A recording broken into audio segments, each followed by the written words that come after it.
Well, this is something I have been talking back and forth, because the big issue in Arizona, yes, you can say it's the economy, but the big issue is we need to get Arizona back to work, because that's where we start generating the revenues again, the income, and so on and so forth. And so we really need to get back to employment.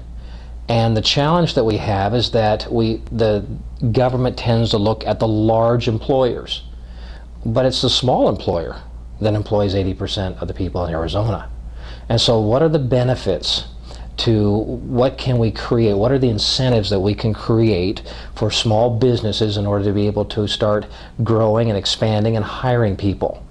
And that becomes a challenge, because, and one of those things is that many businesses that are small businesses have, part of their business is that personal income tax that they get hit real hard on.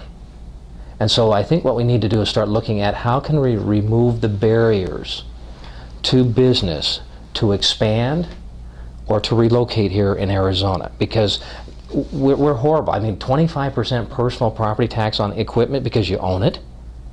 I mean, I paid tax on it when I bought it, sales tax when I bought it. Why am I paying tax on it? Because I own it.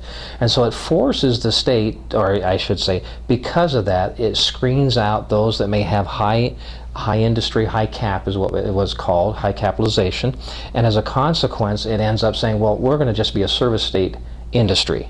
We're going to have desks, chairs, computers, and phones, because we don't want to bring in equipment because we're going to get heavily taxed on it.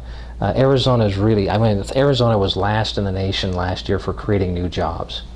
That's got to change. That's got to change. And I think the Speaker's House bill that was put forward last year, I think is a very, very strong step in the right direction.